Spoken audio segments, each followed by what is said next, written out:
Hello and welcome to our presentation, Addressing Homelessness in Kelowna, Establishing Participatory Action Research Priorities. We are excited to bring you a session that will provide suggestions on incorporating knowledge mobilization into the research and design process, as well as a process map for engaging community stakeholders, individuals with lived and living experience, and researchers to investigate and take action related to preventing homelessness. My name is Stephanie Lang, and I am joining from the traditional territories of the people of the Treaty 7 region in southern Alberta and the Métis Nation of Alberta, Region 3. I'm the director of operations for the Kelowna Homelessness Research Collaborative, a registered social worker, and a PhD student. Dorothy. I gratefully acknowledge that we come to you from the ancestral, traditional, unceded territory of the Syilx Okanagan Nation in Kelowna, British Columbia. I am Dorothy Goodeye. I am a member of the Saddle Lake Cree Nation in Alberta. I am a founding member of the Lived Experience Circle on Homelessness and an alumni, and I'm grateful to be here today. Thank you for this opportunity, and thank you to the Syilx Nation for letting me live and work and play here. Hi, hi, hi, hi. I'm Sherry Lanch from the Degagoti Dene First Nations in the Northwest Territories, and I also have Métis ancestry. I was given the name Spotted Sage Woman from the local Syilx people here, and I was very honored to be here with you people and to share our knowledge as a lived experience circle on homelessness, which I've been a part of for the last 3 years. Thank you. And finally, I'm Carrie Rumpel. I'm a professor at Okanagan College and a founding member of the Kelowna Homelessness Research Collaborative. And I too am joining you from the Syilx Okanagan territory here in bright and sunny Kelowna. Thank you, everyone. So a brief overview of our session today. We will be covering participatory action research and just how it's being used in Kelowna, BC. We'll be speaking to the genuine integration of voices with lived experience into the research process with that specific focus on knowledge mobilization. And then we'll dive into what knowledge mobilization is, why it's important, and how to build it into your planning process. So to start, some pieces on participatory action research. This is a research approach that is ideally suited for looking at complex scenarios like those present in investigating homelessness. There are three key aspects that set PAR apart from other approaches. So the first is that PAR has been used extensively in healthcare research, but more recently it's been used in research related to other organizations that provide services. It aims to be a research process that is focused on a cycle of reflection, data collection, and some resulting action that typically is aimed at policy or programmatic change. Now, PAR specifically tries to ensure that there is a sharing of power between those being studied and those doing the studying. So this creates a really unique role for individuals with lived and living expertise. And finally, PAR is always grounded in the context of what is being researched. So what is discovered through PAR is usually knowledge that can be utilized by a variety of organizations, policymakers, and decision makers in general. And so we should consider how this knowledge will get into the hands of those who can use it. So how are we doing this in Kelowna? Well, to start us off, you need to know who we are. The Kelowna Homelessness Research Collaborative was formed in 2018 in partnership with the community. And this multidisciplinary team of researchers consists of a very diverse group of folks, all working to understand and support the provision of services to and the perspectives of individuals with lived experience of homelessness. Now, research conducted through the KHRC is very much focused on PAR approaches, while actually extending beyond into the incorporation of allyship in research, which you can learn more about on our website, as well as by reviewing our allyship in research toolkit. But what we want folks to know is that other communities can form partnerships like the one in Kelowna with the KHRC to encourage more PAR style research to take place. So I'm going to turn it over to Sherry and Dorothy now to really speak in depth on the inclusion of lived experience and lived expertise in knowledge mobilization. Dorothy. On our next slide is an example of Bob Mack's drawings that bring the vision to the people of Kelowna. His drawings do an amazing job of depicting the raw truth of the voice, words, and the journey of the homeless and the at-risk population we serve. Showing these drawings was impactful in springing into action all the people involved in this sector. We now see the ripple effect we created in bringing these groups together and has brought about many, many positive changes. And so this was just one journey, an example of one journey of one piece of what we did that went the entire journey from the voice of the homeless to the stakeholders and back. Hi, hi. Sherry? Issues of the homeless is a circular motion. It's not never ending and fluid, meaning there's different contributors to the entity. And what we did was meet them where they were at, going to the places they call home, such as like where we even chose the location. We went there as a place where we can share, and they weren't just occupying space. We used visuals that solidified their words and validated their feelings, where they felt safe to share their knowledge. And the only way we accomplished it was through a holistic approach based on qualitative data that we were seeking. We were the vessels of putting a circle and a triangle, tripartite of funders and policies, and we did that through this allyship.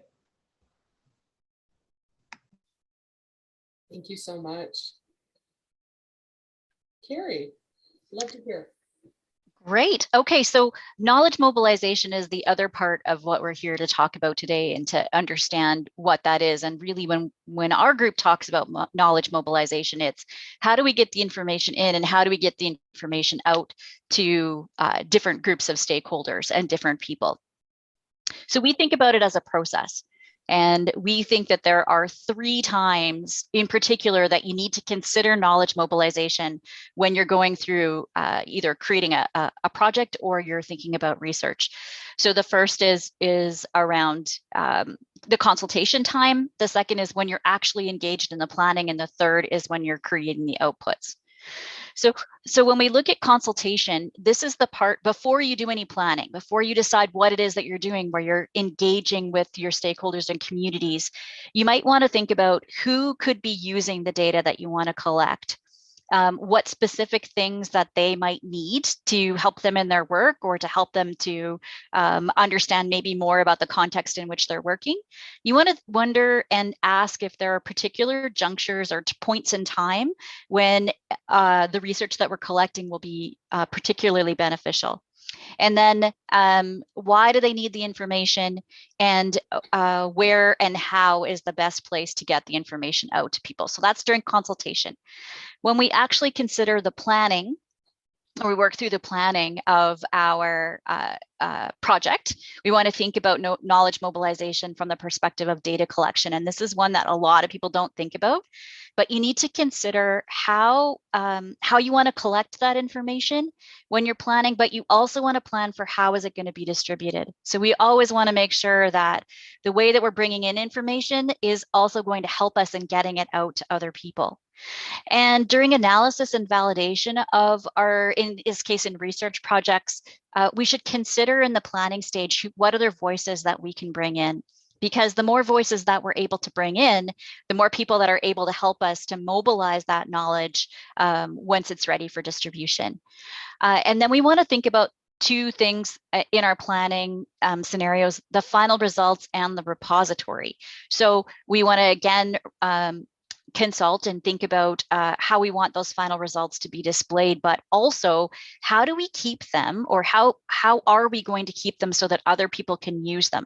So does that mean we're storing them on a website? Are they physically and a piece that people can access because they're located in a library or things like that? Or if it's pictures, are they up on a wall somewhere where people can see them?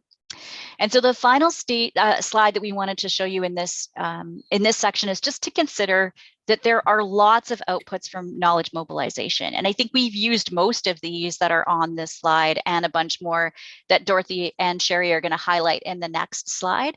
But you really can be creative in how we put the information out to the world. Academics will always think about, can I publish something? Because that's what we're rewarded to do.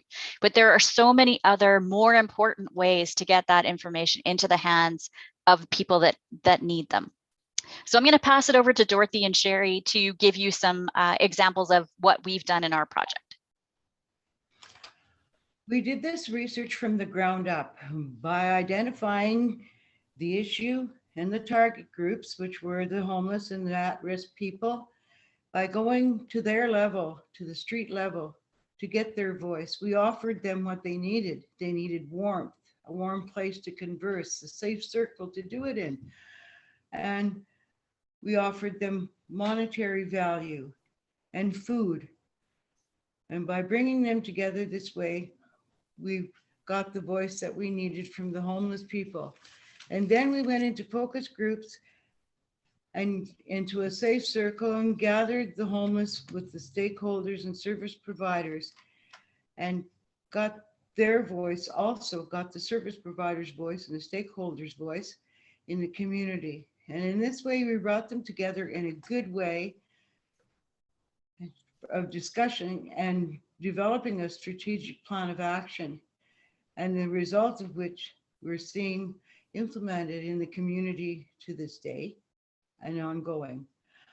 In one of the slides in our video, you will see me in conversation with a gentleman in the background. He happened by, he's a homeless gentleman from Vernon who is looking for a new place to be. I explained to him what we were doing. And he was really excited about the work. It gave him hope, and I showed him where he might find other resources and the vet.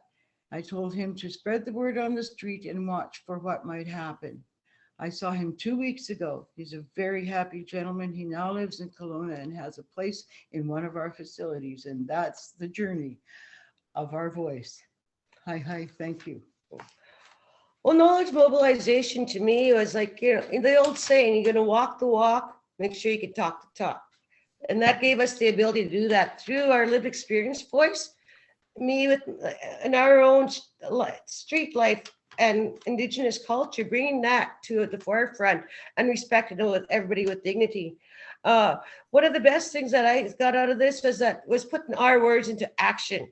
We gave a monetary amount to get the truth. And one of the best things that I heard was this lady, she goes, I'm getting paid. This is like a job. And I said, your job is to hear your voice. And recognizing their skills, their survival skills that they are, like a journeyman that has their carpentry. These people are survivors. We weren't giving them just another gift card or a granola bar. We trusted whatever they wanted to do with their monetary value is up to them. And we met them where they're at. And that's what they were at before, because we shared our sacred circle. And within the sacred circle, we got raw information that nobody else could have acquired through that trust and dignity and respect. What Carrie and Dorothy and Sherry have provided us are some incredible examples of knowledge mobilization that is very intentional, that is very much based in the idea of creating knowledge mobilization with the inclusion, the genuine integration of voices with lived experience in that planning process, in the output process. And so we have a couple more examples highlighted here for you, that these are easily accessible online if you'd like to look into them a bit further, some of our other knowledge mobilization engagement opportunities. We thank you so much for joining us today, and we hope that this has been as good of an experience for you as it has been for us. We'll open it up to questions now.